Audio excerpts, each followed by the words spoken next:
Welcome into the podcast suite, sweetie. Well, thanks. How are you doing? Good to be here. I'm glad you're here. It is good to be here. It is. It's And good we're to welcoming be anywhere right now. Rasky and Mila into the podcast suite as well. Wow. It is Super Bowl weekend. It is. Yeah, what else? And when people hear this, it's going to be how many days till Valentine's Day? I think you've done the math. I think 4. We're going to talk about a little bit of that, aren't we? We are. We love love. We love love. Yeah. Mm-hmm. So there we are sold out for our Love and Lattes event on the 22nd on 2/22 at Justin Coffee. Yes, but never fear. Never fear, because what's coming in March? We are going to have another one. I think it's going to be called Lucky in Love. And Where does that come from? Is that St. Patrick's Day? Yes. Is it around that day? It's around. Well, it'll be probably a little bit after. So the date will be Okay. TBD. But that's where we're getting the lucky part, right? Yeah. Mm-hmm. Or are we going to get lucky? If you bring your wives to this deal, you know what? you get It's lucky later. double. Double whammy? Double Should we entendre. Okay, good deal. So you know what I'm going to do here? What? I'm going to pull up some statistics here. I love this, man. We're not doing shout outs, and I think I'm done with the hey-hays. I'm not done with the hey-hays.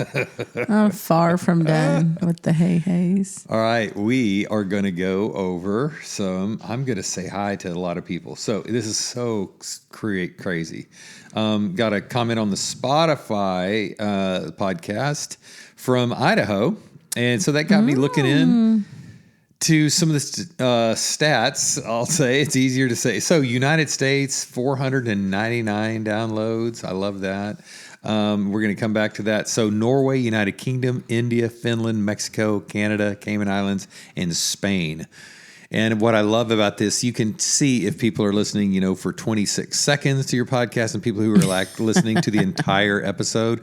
These are people who are listening to the entire episodes. And yes. Wow. Thank you, guys. And so what I want to do is you're not done with hey-hays.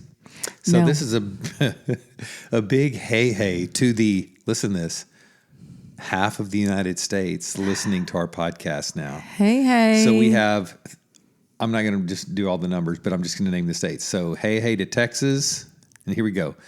That's obviously the lion's share. Mm-hmm. Michigan, Oklahoma, Tennessee, Colorado. We see you, Colorado. Wyoming, Missouri, Maryland, North Carolina, New York, Ohio, Florida, Arkansas, Oregon, Virginia, Georgia, Illinois, Minnesota, Arizona, Alabama, Louisiana, Indiana, Pennsylvania, Idaho, and Washington. Woo. Man, welcome, you guys. Welcome in, and thank you for listening. We love it. We love it. We love it. So how about we say, if you're listening to this and a person that you know is in a state that was not mentioned, your mission, should you choose to accept it, is this week, send it to that person so that we can eventually have all 50 states. Good call. Great call. We would love that. Great mission. We would love that. So last time we talked about our intensive, and so our new certification. We were certified as through Exo Marriage as marriage mediation intensivists, and we are offering that tool. That's going to be. I think we're renaming what was the overhaul to In the Shop, and now our intensive is going to be the overhaul, because that's really what it is. We're so glad we found this tool. And we're going to be practicing that with a couple here real soon. Yes. And can I just say this too, that if you are not subscribed to our newsletter, if you go to longhaulmarriage.org, go to our website, you'll have a little pop-up that says become a long hauler. You can add your information there and you'll receive a monthly newsletter. The reason why I thought of about that is because the one that will be going out in, about a week, the February newsletter will have more information about each of those services. So if people are like, what are you talking about in the shop or hitting the road or overhaul, it will have more info. Yeah. Cool. There. So I want to get into, you brought up a good point, because we're going to be doing this love and lattes thing. And you said you wanted to be mindful of the people who this is not a very romantic time, or they have a Valentine, but they feel like they're, they didn't get the flowers, the roses, the little gift, and they feel like it's just another day on the calendar. It's not a special time. So what did you want to say about that? I just want to say that we're mindful of that. Like I think the interesting thing about life and learning to do this, what I'm about to say, is kind of key to everything in life. But if we can hold both, that we love Valentine's Day and that it's special and we love love, and we know that it's also a hard day for a lot of people, I think we can hold both of those. I think with my empathy as one of my top strengths, and what is it, includer? Yeah. I think I just always, whenever you do anything, or like I post something, I'm like, oh, but what about when so-and-so see this, and this is hard for them to see that our family's being happy when their family's blown up, or their grown kids aren't talking to them, or so that's always playing in my mind. And so sometimes I can, minimize things that are, that I want to celebrate, because I'm also cognizant of people that's a hard thing for. So anyway, with this ministry, with long haul, yes, we are in it for the long haul and we're all about love. But at the same time, we want to recognize people that this is hard for.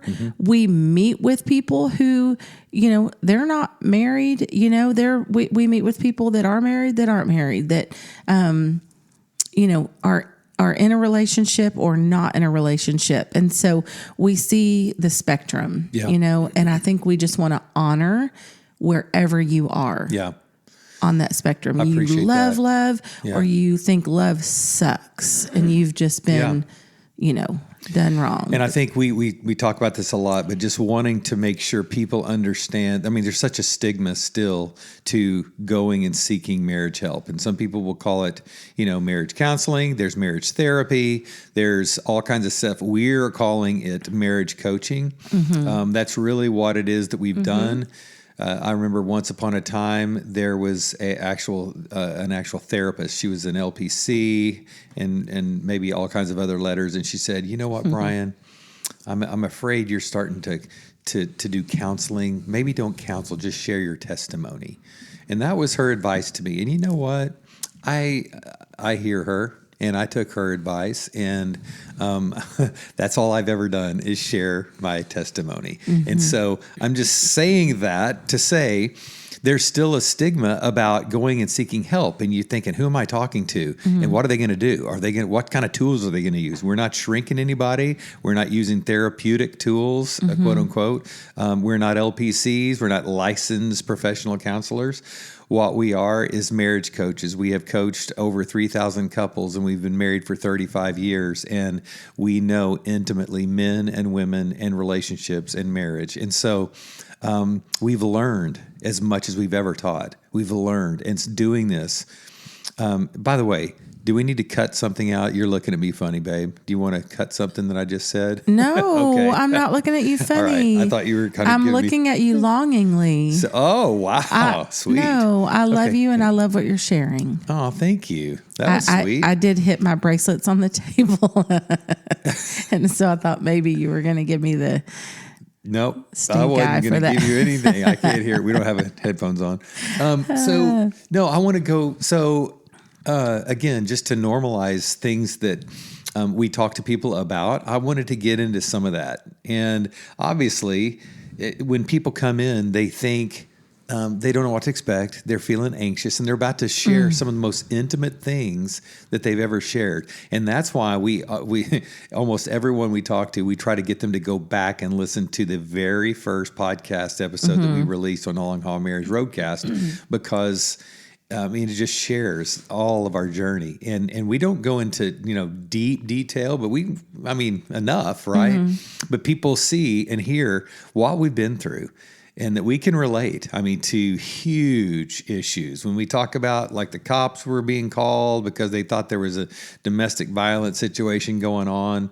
The anger, the rage, a lot of the misunderstandings and the frustration and wanting to give up. And then, the grief of losing our son and how that really, really, I mean, if there was ever going to be a time that we thought about calling it quits, and never wanted to, but just thought maybe at some point, wow, is this what's going to happen? And, But I wanted to get into some of the things that we see people for, because I think some people think, well, we're not a candidate for marriage coaching, or this issue is just specific to us, or it's so unique. And one of the things that we've learned is that nothing is unique to anyone. Like the things that we start to see and hear over and over and over, I mean, they're ubiquitous. They're so common. And when I start to fill in the blanks and start to speak to some of these things that I've heard over and over, people start like they're looking at each other, they're shaking their head, they're smiling and nodding like, "Oh my gosh, have you had video surveillance in our house?" Reading our mail. And it's because we've not only seen and heard it 100 times, but we've lived it. We have lived it. So we're just want to reiterate again, anything that you guys come in with, we are going to relate to because we've been through it, and we'll share. There's nothing we're going to hide. There's nothing that we're not going to be vulnerable about. And sometimes people think whatever their issue is, they think either it's too small, like, oh, a lot of people have it a lot worse than us. I don't think we need to, this might not be necessary to, so too small, or sometimes they think it's too big. So it's too little or it's too much, and so I think either way they're kind of, I don't know if it's an excuse, because I get it. I've said the same things before I went to counseling. Like, I don't even know what to say. Like, do I just start talking? Are they going to ask me questions? Like, this is really hard, and so maybe my thing is like too little. I know there's way bigger fish to fry, way bigger marriage issues than what I'm about to bring up, or this is so big or so embarrassing, or I've never told anybody. So I don't know. I think we've seen, every one of those things, the things that they think are too little and the things that they think are too big and everything in between. Yeah. It all fits, and it just helps opening up and sharing it with someone and bringing light to the situation. I think that's what helps the most, is not having to live with this thing going on inside and it getting bigger every day. Yeah. And so what I'd love to do now is just kind of I didn't write this down, should have, but it's just off the top of my head. I want to just start naming some of the issues that, and just again, before anybody starts freaking out, obviously we've never used any names. And when you hear your issue and think, oh no, he's saying my issue, anything I'm going to name off the top of my head, I've heard. There's 50 just like thousands of times over the last 25, 30 years. And I mean that. There's no hyperbole with the number of couples we've seen. And so, the couple who comes in and the marriage is in bad shape because the man just seems to be angry all the time, and he's taking his anger out on his wife and his kids. And obviously the first thing we do is we dive into the past, right? And I don't mean the past of the marriage, the past years of the relationship, but family of origin, baggage and issues, father wounds, previous abuse, and previous relationship baggage that person brings in to the marriage, that both spouses bring into the marriage. That's where we're going to go first. And so many times it's those unhealed wounds, and you'll hear us say this over and over and over, the unhealed wounds from the past that you bring into the marriage that is hurting the marriage relationship. So, the anger, an angry spouse, and underneath the anger, we look for fear, shame, we look for sadness, unhealed grief, or some traumatic, wound that's been, there all the time, or all along, and that gets triggered in the relationship. So I have another another one. Yeah. I got one. Okay. A couple that comes in and they're in their usually like early 50s, and their kids have all flown the coop. They've all left, and so they're left as empty nesters thinking, who are you? We've invested all of our time and all of our energy into raising these kids, and all along the way just kind of we put each other on the back burner and grew apart, and now I don't even know the person who I'm left alone in this house with. Yeah. And so do I like that person? I don't even really know them. Maybe I don't like them. And so kind of rebuilding from there, this intimacy that has been lost over time. And so I think that's one that we I love, see a lot. I love and we'll go back and forth. I love the young couples that come in and they have had horrific models of marriages. They do not know how to be a husband or a wife. They don't know what a healthy marriage looks like. What does healthy communication look like? What does healthy conflict resolution look like? They don't know literally what they're doing. What does it look like to have a discussion about money or sex or the insecurities that they both have around the fears that they have because of what they saw their parents doing growing up. The couple that comes in and, their young child is now a teenager and then a young adult, and, has kind of just left this, there's just this chasm between them, and the kids are, kind of rebelling. And, what do you do with a kid that's not, you can't really take things away very much from them or put them in timeout or, whatever your form of discipline was, that's not really working anymore. And so, maybe now the kid is like grown enough to like leave the house, and there's not really a relationship there.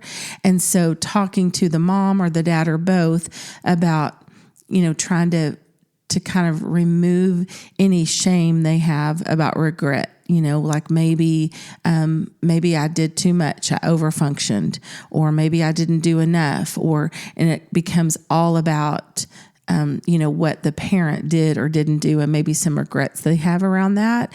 And, how to kind of give the child, the man or woman child, some freedom, but then also continue to show them love, because what we have seen is they always come back to where the love is. So, That's good. Parents of older kids struggling. Yeah, another one that we see all the time is the couples who haven't touched each other in physical intimacy in months or years. And trying to get to the bottom of that. And, very, few times is it some physiological issue. Sometimes it is a hormonal issue. It's usually, there's the emotional issues that start the lack of, or the breach of trust, the lack of intimacy. There's the infidelity issues when there has been broken trust due to infidelity of one partner or the other reaching outside of the marriage and walking through, rebuilding trust after that, learning first, do I want to forgive? Can I forgive? And then forgiveness is past oriented. Trust is future oriented. Can I trust this person? Do I want to? So it's such a difficult and a challenging situation, but not impossible for God. We've seen so much, healing and restoration post infidelity. Another one is the girl who's been raised by a single mom. Dad was not around, and so she's been taught sometimes with words and sometimes without words, never trust men, do not rely on a man for anything, be strong, be independent, take care of yourself. And so then the girl that grows up and gets married and that has this worldview that, nope, I'm not going to trust this man to take care of me, provide. I'm going to provide. I don't need your help. And the man is trying to just be a man and provide and protect. And there's a stiff arm coming his way, and the lack of respect that he feels and the trouble that can create in the dynamic of that relationship. Yeah. One of my favorite, I guess, kind of people to talk to are these young moms who, either have just had a baby, or, they have a toddler or, 4 or 5 year old, and they find themselves just like, who am I? I had all this like excitement and passion and fervor for life, like things I was going to do and places I was going to go. And now all I do is just feed this child, every day. It's time to feed, then it's time to clean up, and now it's time to make lunch. And now we need to take baths, and it's time for nap. And you just find yourself in this crazy, vicious cycle and think, who am I? I've lost myself in motherhood. And so, I think I love that so much because I remember, even though our kids are big, 31 and 29 almost and 23, I still can remember, like I just have to stop for a second. And I remember so deeply that feeling of like, this is what I've always wanted. This is what I've prayed for. I'm so grateful for my kids. But I also find myself kind of resentful and kind of sad. And can I feel both of those things? Am I going crazy? So there's the young mom that feels that like, what is my purpose? What is my meaning? How to make life meaningful in the middle of this. And then also, like we talked about the empty nesters, the kids are big and they're not needing you like they used to need you. And once you got comfortable in the kids and being a mom, that is your purpose. That is your meaning. That's a huge mission for your life. Well, then they, fly the coop and you're like, wait a second. I feel like I blinked and I had just adjusted to, I love this life and this brings such meaning to my life, and now they're gone. So now what? Yeah. Now who am I without being a mom for my kids, which will always be a mom, but they don't need you necessarily as much as they get, to be grown adults. Yep. So that's great, babe. One of the most common things that I've seen over the years is, the couple comes in and they're presenting these fights that are happening a lot with, and the one of the spouses being, quote, jealous or being insecure. And what we uncover many, many times is that person has a betrayal wound. They've been cheated on in previous relationships. Many, many times, not in this marriage at all. And the spouse has been loyal and has never given them any reason to doubt. But when the spouse is out a little longer than they should be, or they don't know where they are, or they didn't check in, this person who's been cheated on, has been betrayed, never healed that wound. And so they're accusing this person basically of having an affair, but they sometimes smokescreen it. They feel ridiculous or ashamed to admit that they were afraid of that. And so they say, where were you? You could have been dead, and we've talked about that, I think, a little bit, but that's such a common issue when it's like, okay, why is this spouse insecure? Why are they, and that can escalate to jealousy, to control, because if I can control you, you won't hurt me. So we talk about a lot when we get down to it. It's those two. It's not just, wow, the wound that said, if this person cheated on me, now this one can too. But it's the more insidious lie, there's something wrong with me, or that wouldn't have happened. And so it's healing that wound, healing that person's identity, so that they don't have to go into crazy brain every single time that spouse is out doing who knows what. It's learning to trust. And it's so interesting how many times that we've uncovered that. And it's because, infidelity is, unfortunately, a real common thing. So along with that, the balance, if you will, of trying to balance leisure time, being out doing whatever, work and home life, right? To balance that these days, as well as then showing your partner attention when you are home because of the issue that now social media, being on our phones, and how available we are, not only for that, but also to be shown attention from someone else, even if it's just online, right? So those are all issues that we see all the time and talk about a lot. I think that's going to be a whole podcast episode that we've talked about is the distraction of our phones. Our friend Janie shared with us a lot of good, stats about that. Hey, Not to good. Janie. Hey to Janie. Okay, so what about two? This is just kind of general. This is interesting when working with lots of couples. Just valuing each other's differences, because usually when people come in, it's because they're different.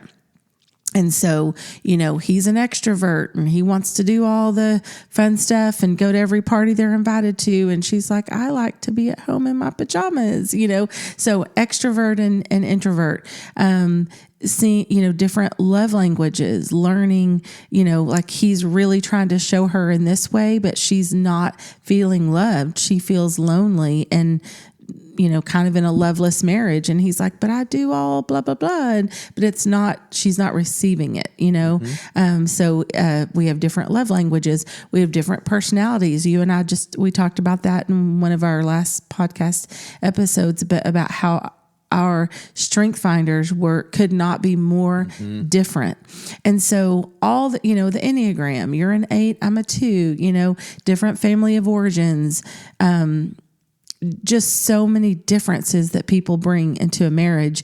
And at first you think, oh, I love that about them. And then you're like, ew, that bugs me so bad, and it kind of starts to repel instead of attract. And so learning to, again, appreciate and value the differences in your partner. So a lot of times it's just having a kind of a third person sit and, listen and just share from an outside perspective. Sometimes we just are in the middle of our four walls of our home and we just start going at it, about how each other is just different and weird. And we've just lost perspective of what we each can bring and how to value those differences and become a dream team instead of, we're getting a divorce now. Yeah. If there's one issue, if you had just a broad umbrella that is in almost every single talk we do with couples, it's the differences. I mean, we're going to hit that at some point because it's so common for those things to start driving wedges, and we see them not as something to be valued and it's a strength, but we see it as different, which is weird, which is strange, which is wrong. All the words we can attach to it.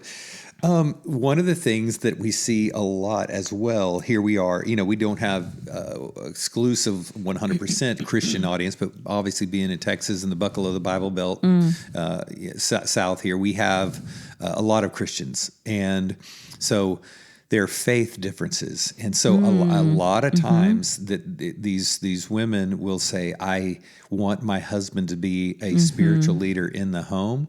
And so her expectations and her vision, her idea, her imagination, if you will, about what that looks like is different than what the man is thinking or feeling or trying to be or do. And so many times the man wants to be the spiritual leader, and he would maybe even admit, I'm not being the spiritual leader, but I don't know how to do that. Like, what does that look like? So we talk a lot about that, but many times what we find is the man is actually spiritually leading in a significant way. The wife just doesn't recognize it as that, and she wants something different. Wants something that maybe looks like somebody who's standing up on a pulpit in church on Sunday. And hey, we want to listen and hear what that woman needs and what she wants and what she desires and earnestly wants for her or desires for her home and her family. And when I see sometimes these men's hearts, they want to do that. Sometimes they don't know how, or they don't know how to get credit for the things that they're doing. And a lot of times it's learning to share what those things, the private thoughts he's having, the things he's doing on his own. We've have a lot of couples show up and we realize that the woman doesn't know what he's doing. It's like, They wow, haven't you have a shared yet. quiet time? I didn't know that. Wow, you actually listen to a podcast, or listen to a scripture on audio book, or like literally, and they just don't know it. But obviously there's something missing, right? When it's not translating into something that they see in the home that they want. But that's a huge talk. Another one is the faith differences, just their, if you will, theological differences. Yeah. A lot of times, one or the other spouse has departed from where they both started in their marriage. Maybe they both came from a fundamentalist Christian, Protestant home or what have you. Maybe one was more liberal, the other one was more conservative, just to use those two kind of huge umbrella terms. Maybe they both came from this kind of small conservative church, and then the one has now kind of gone beyond that, and it's like they're on their journey. And that journey can become threatening to the other spouse because they don't understand it. And where are you going? Are you still believing? We've talked a little bit about that. I love to have those chats with especially men. But we found it's been a really, really helpful thing to talk to couples about, to be open about that. Yes. Something that I just thought of is when we talk to either couples or individuals, when I talk to women or you talk to guys about just life situations, just needing some wisdom and some prayer about, something big in their life. Like, I have this job opportunity, or should we move, or, we have this opportunity to put our kids in this different school, and, just different things. I mean, people that are working through their parents getting older and having to move them from their home to an assisted living place, or lots of grief. We're well acquainted with grief, so they've just lost their parents and they just find themselves like, I don't know, life isn't fun and it's very hollow and dark right now. And am I, depressed? And, what can I do to kind of help me move forward, in this loss of my parents or loss of my spouse or loss of a child? Just individual situations. Like, life is so... It's just colorful, isn't it? It's interesting. There are just so many situations. And sometimes when we just try to navigate on our own, it feels really, really heavy. So we love walking, just kind of being able to stand in the gap with people.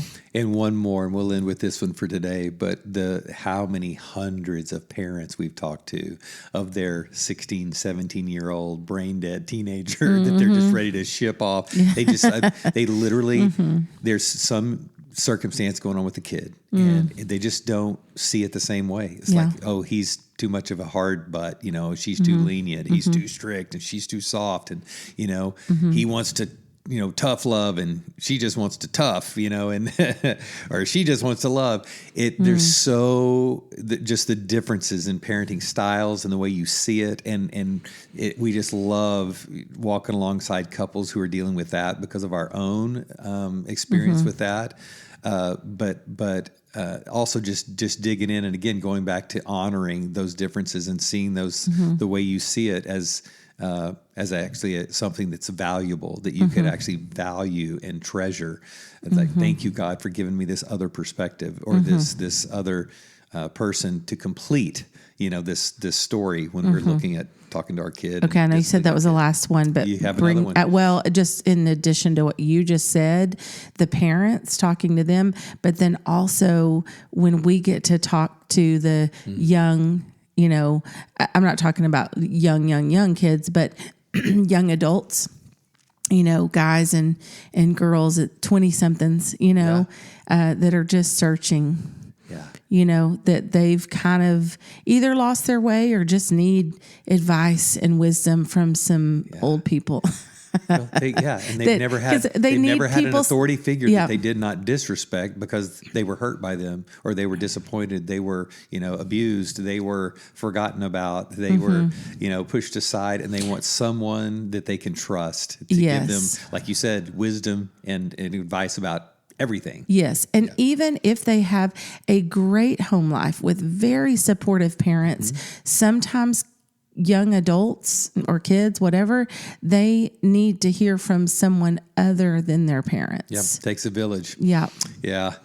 Well, we so are your village. if you We're the have village people. experienced it, man, we have too. And we've talked about it 100 times. And we love just trying to work through things with people and help you.